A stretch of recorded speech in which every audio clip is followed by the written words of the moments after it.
आमदारांची नावं घेतली तर ती सुद्धा नावं घेतली पाहिजेत आणि त्यांच्यावरती कारवाई झाली पाहिजे.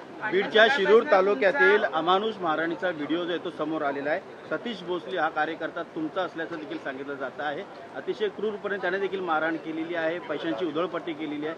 काय तुमची प्रतिक्रिया? मी स्वतः कालच सांगितलं या बाबतीत की ती जी घटना आहे ती घटना 1.5 वर्षापूर्वीची आहे. मी नाकारत नाही, सतीश भोसले हा माझाच कार्यकर्ता आहे आणि महिलेच्या छेडछाडीवरून तो प्रकार काहीतरी घडलेला आहे आणि याच्या आत्तापर्यंत जर त्याच्या बाबतीमध्ये फिर्याद दिली नसेल तर धोकरट म्हणून माझा ती घटना शिरूर तालुक्यातली नाही, बुलढाणा जिल्ह्यामध्ये का कुठं काहीतरी प्रकार तो.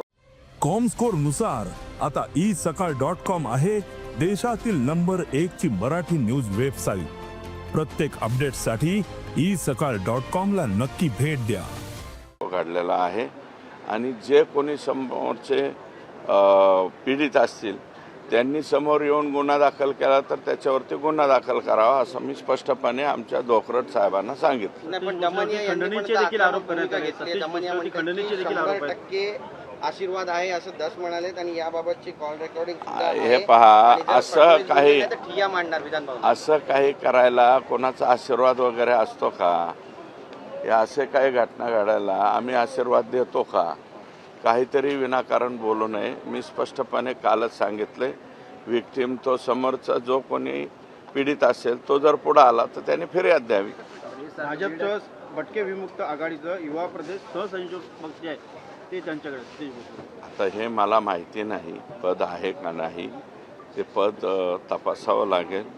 परंतु जर त्यांच्या बाबतीत जो कोणी समोरचा तो मुलगा आहे त्यांनी आला तर त्यांनी फिर्याद द्यावी, एवढंच माझं मत.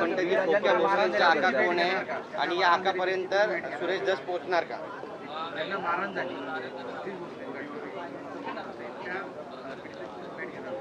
त्याची समर्थन मी केलेलं नाही. तो जर मी म्हणला तर त्याची मी भेट घेईन. मला काय भेट घ्यायला?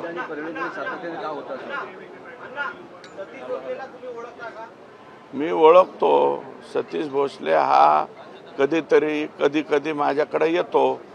मी आता तो पाठीमागं असे काय उद्योग करतो हे मला थोडीच माहिती.